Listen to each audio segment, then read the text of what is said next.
नमस्कार, मैं अतुल ठाकुर आप सभी का एक और फिर से अपने चैनल में हार्दिक स्वागत करता हूं। आज के इस वीडियो में हमारा टॉपिक रहेगा हिंदी साहित्य आधुनिक काल भाग 20, जिसमें कि हमारे टॉप 25 बहुविकल्प प्रश्न होने जा रहे हैं। इस वीडियो में प्रश्न है जैसे कि मधुशाला काव्य के रचयिता कौन है, छायावाद शब्द का प्रथम प्रयोक्ता किसे माना जाता है, किसकी भूमिका को छायावाद का घोषणा पत्र कहा जाता है, पंत की ताज कविता किस भावधारा का प्रतिनिधित्व करती है और निराला की किस रचना को हिंदी का शौक गीत कहा जाता है। इस तरह के तमाम टॉप 25 बहुविकल्पीय प्रश्न जो है इस वीडियो में होने जा रहे हैं। तो चलिए शुरू करते हैं आज की इस वीडियो को। हिंदी साहित्य आधुनिक काल भाग 20। आज की इस वीडियो का पहला प्रश्न स्क्रीन पर। प्रश्न है, छायावादी काव्य के प्रमुख 4 स्तंभ किन्हें माना जाता है। विकल्प है ए, बी, सी या फिर डी। सही उत्तर क्या होगा? छायावादी काव्य के प्रमुख 4 स्तंभ किन्हें माना जाता है? तो छायावादी काव्य के प्रमुख 4 स्तंभ है विकल्प नंबर बी, यानी कि प्रसाद, पंत, निराला और महादेवी वर्मा, यानी कि बी जो है सही उत्तर होगा। अगला प्रश्न है प्रश्न नंबर 2। किस समीक्षक ने कहा छायावादी काव्य में भारतीय परंपरा के जीवंत तत्वों का समावेश हुआ है? विकल्प है परशुराम चतुर्वेदी, हजारी प्रसाद द्विवेदी, रामचंद्र शुक्ल या फिर नगेंद्र। सही उत्तर क्या होगा? किस समीक्षक ने कहा छायावादी काव्य में भारतीय परंपरा के जीवंत तत्वों का समावेश हुआ है? तो उत्तर होगा इसका हजारी प्रसाद द्विवेदी, बी सही उत्तर होगा। अगला प्रश्न है प्रश्न नंबर 3। छायावादी चेतना को मूर्तिमान करने वाली कृति कामायनी का प्रकाशन कब हुआ? विकल्प है 1935, 1940, 1938 या फिर 1941। कामायनी का प्रकाशन कब हुआ? तो इसका उत्तर होगा 1935 में। कामायनी का प्रकाशन जो हुआ है 1935 में हुआ है। अगला प्रश्न है प्रश्न नंबर 4। किस कवि के समग्र काव्य में छायावाद, रहस्यवाद, प्रगतिवाद, प्रयोगवाद और नई कविता की विशेषताएं एक साथ मिलती है? वेरी इंपॉर्टेंट क्वेश्चन है। विकल्प है सुमित्रा नंदन पंत, जयशंकर प्रसाद, सूर्यकांत त्रिपाठी निराला या फिर शिवमंगल सिंह सुमन। तो इस प्रश्न का उत्तर होगा सूर्यकांत त्रिपाठी निराला। किस कवि के समग्र काव्य में छायावाद, रहस्यवाद, प्रगतिवाद, प्रयोगवाद और नई कविता की विशेषता एक साथ मिलती है? तो वह मिलती है सूर्यकांत त्रिपाठी निराला में। सी सही उत्तर होगा। अगला प्रश्न है प्रश्न नंबर 5। कवि और कविता का नाम लिखिए। मृत्यु तुम्हारा गरल दंत कंचुक, कल्पांतर, अखिल विश्व का विवर, वक्र कुंडल, दिग्ध मंडल मंडल। क्या होगा इस प्रश्न का उत्तर?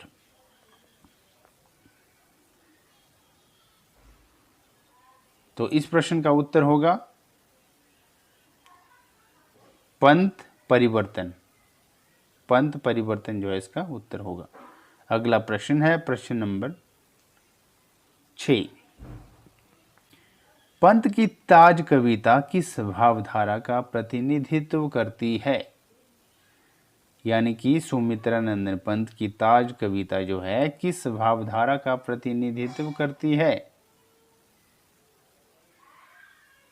तो यह करती है प्रगतिवादी प्रतिनिधित्व, प्रगतिवादी भावधारा का प्रतिनिधित्व करती है ताज कविता।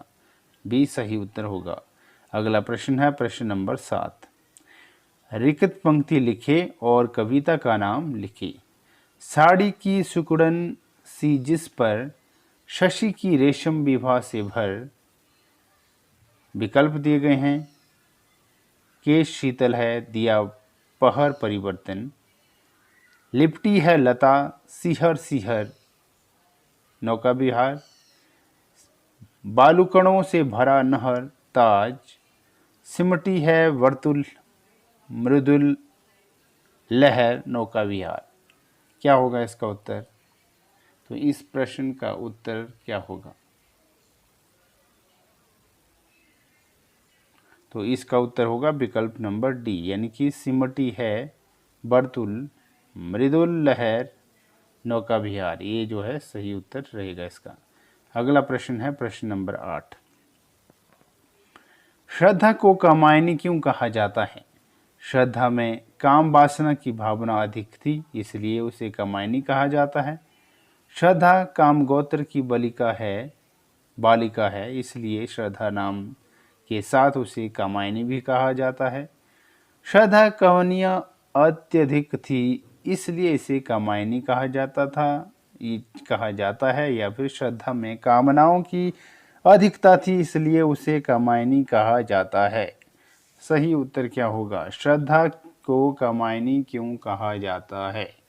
तो श्रद्धा को कामायनी जो है, श्रद्धा काम गोत्र की बालिका है, इसलिए श्रद्धा नाम के साथ उसे कामायनी भी कहा जाता है। बी सही उत्तर होगा। अगला प्रश्न है प्रश्न नंबर 9। भारतीय इतिहास में जल प्लावन की घटना का उल्लेख किस ग्रंथ में मिलता है? तो इसका उत्तर होगा शतपथ ब्राह्मण के 8वें अध्याय में। भारतीय इतिहास में जल प्लावन की घटना का उल्लेख जो है किस ग्रंथ में मिलता है? तो यह मिलता है शतपथ ब्राह्मण के 8वें अध्याय में। अगला प्रश्न है प्रश्न नंबर 10। प्रश्न नंबर 10 है, निराला की निम्नलिखित रचनाओं में से किस रचना को हिंदी का शौक गीत कहा जाता है? वेरी इंपॉर्टेंट क्वेश्चन है। विकल्प है जूही की कली, तोड़ती पत्थर, सरोज समृति या फिर तुलसीदास। तो इसका उत्तर होगा सरोज समृति। निराला की निम्नलिखित रचनाओं में से किस रचना को हिंदी का शौक गीत कहा जाता है? तो हिंदी का शौक गीत कहा जाता है सरोज समृति को। अगला प्रश्न है प्रश्न नंबर 11। प्रकाशन काल के अनुसार निम्नलिखित कृतियों का सही अनुक्रम है। विकल्प दिए गए हैं ए बी सी डी। सही उत्तर क्या होगा? प्रकाशन काल के अनुसार निम्नलिखित कृतियों का सही अनुक्रम कौन सा है? तो उत्तर होगा इसका ग्रंथि, आंसू, यामा और बेला। बी सही उत्तर होगा। अगला प्रश्न है प्रश्न नंबर 12। सुनकर क्या तुम भला करोगे, मेरी भोली आत्मकथा अभी समय भी नहीं, थकी सोई है मेरी मीन व्यथा। उपर्युक्त काव्य पंक्तियां निम्नलिखित में से किसके द्वारा रचित है? तो यह रचित है जयशंकर प्रसाद के द्वारा।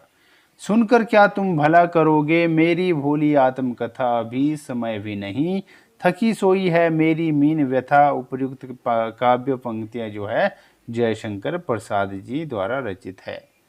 ये सही उत्तर होगा। अगला प्रश्न है प्रश्न नंबर 13। निम्नलिखित पुस्तकों में से किसकी भूमिका को छायावाद का घोषणा पत्र कहा जाता है? वेरी इंपॉर्टेंट क्वेश्चन है। अनामिका, पल्लव, पसमिल या फिर कामायनी। क्या होगा इसका उत्तर?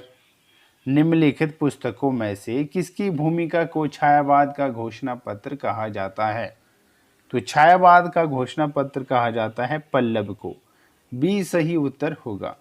अगला प्रश्न है प्रश्न नंबर 14। श्रद्धा और इड़ा से संबंधित मुक्तिबोध के सही कथन कौन से हैं? विकल्प दिए गए हैं ए बी सी या फिर डी। क्या होगा सही उत्तर? श्रद्धा और इड़ा से संबंधित मुक्तिबोध के सही कथन कौन से हैं? तो इसका उत्तर होगा विकल्प नंबर बी, यानी कि ए और बी जो है सही उत्तर है। ए और बी क्या है? इड़ा का व्यक्तित्व सामाजिक सार्वजनिक महत्व से विन्यस्त है। एक तो ए होगा, दूसरा है श्रद्धा के पास कोई अपना सार्वजनिक जीवन नहीं है। तो ये जो है उसका उत्तर निकल कर आता है, यानी कि विकल्प नंबर बी। प्रश्न क्या पूछा गया है? श्रद्धा और इड़ा से संबंधित मुक्तिबोध के सही कथन कौन से हैं? तो सही कथन है ए और बी, यानी कि विकल्प number B is correct answer. अगला प्रश्न है प्रश्न नंबर 15। निम्नलिखित में से जयशंकर प्रसाद द्वारा रचित काव्य है? कौन सा काव्य जयशंकर प्रसाद के द्वारा रचित है? विकल्प है ए, बी, सी या फिर डी। तो सही उत्तर होगा इसका विकल्प नंबर बी, यानी कि बी और डी। बी और डी कौन कौन से हैं? उर्वशी और झरना। निम्नलिखित में से जयशंकर प्रसाद द्वारा रचित काव्य है उर्वशी और झरना।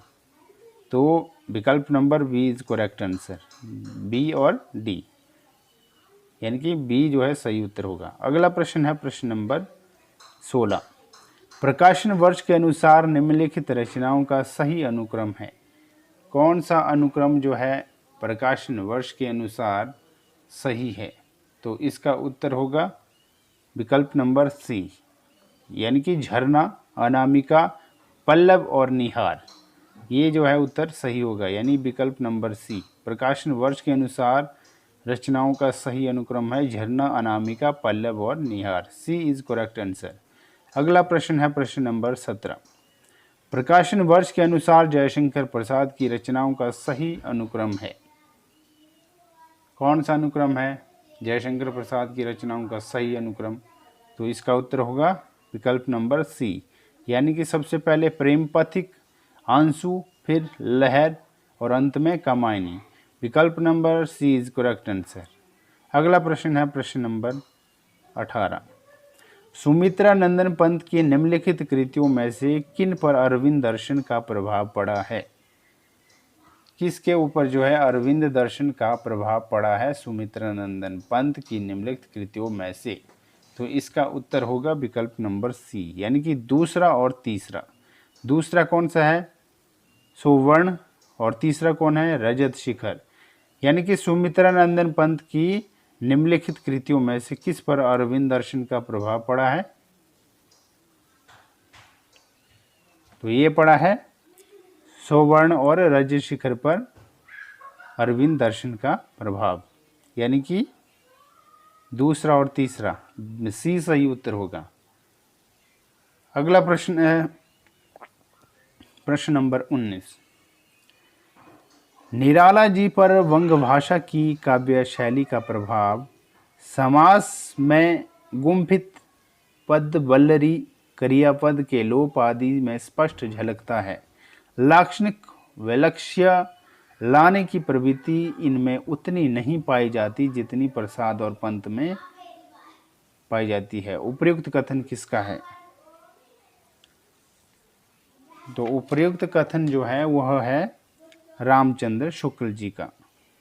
बी सही उत्तर होगा। अगला प्रश्न है प्रश्न नंबर 20 है, रामचंद्र शुक्ल ने रहस्यवाद के मूल अर्थ में किस छायावादी कवि को सर्वाधिक प्रमुख माना है?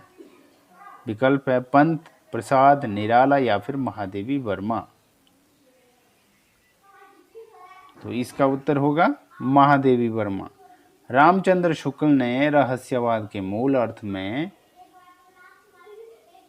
किस छायावादी कवि को सर्वाधिक प्रमुख माना है?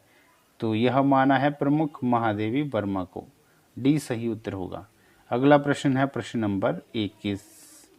इस समय तो भारतीय पुरुष जैसे अपने मनोरंजन के लिए रंग बिरंगे पक्षी पाल लेते हैं या पाल लेता है, उपयोग के लिए गाय और घोड़ा पाल लेता है, उसी प्रकार वह एक स्त्री को पालता है तथा पालित पशु पक्षियों के समान ही वह उसके शरीर और मन पर अधिकार समझता है। उपर्युक्त कथन किसका है? क्या होगा इसका उत्तर? महादेवी वर्मा, प्रभा खेतान, खेतान, अनामिका या फिर मैत्रेय पुष्पा। सही उत्तर क्या होगा? तो इस प्रश्न का सही उत्तर होगा विकल्प नंबर ए, यानी कि महादेवी वर्मा जो है सही उत्तर होगा। इस समय तो भारतीय पुरुष जैसे अपने मनोरंजन के लिए रंग बिरंगे पक्षी पाल लेते हैं, उपयोग के लिए गाय और घोड़ा पाल लेता है, उसी प्रकार वह एक स्त्री को पालता है तथा पालित पशु पक्षियों के समान ही वह उसके शरीर और मन पर अधिकार समझता है। उपयुक्त कथन जो है महादेवी वर्मा जी का है। ये सही उत्तर होगा। अगला प्रश्न है प्रश्न नंबर 22।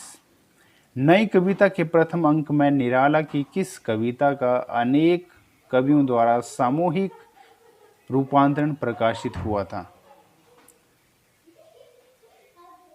तो इसका उत्तर होगा जूही की कली। नई कविता के प्रथम अंक में निराला की किस कविता का अनेक कवियों द्वारा सामूहिक रूपांतरण प्रकाशित हुआ था? तो जूही की कली का जो है रूपांतरण प्रकाशित हुआ था। अगला प्रश्न है प्रश्न नंबर 23। दोनों का हठ था दुर्निवार, दोनों ही थे विश्वासहीन, कामायनी की उपयुक्त पंक्ति से आशय है। क्या आशय है? तो यह है विकल्प नंबर सी इसका उत्तर। देव और दानव दोनों हठी यानी कि हठी और विश्वासहीन थे। ये इसका उत्तर होगा विकल्प नंबर सी। अगला प्रश्न है प्रश्न नंबर 24। आज के इस वीडियो का सेकंड लास्ट प्रश्न। मधुशाला काव्य के रचयिता कौन है?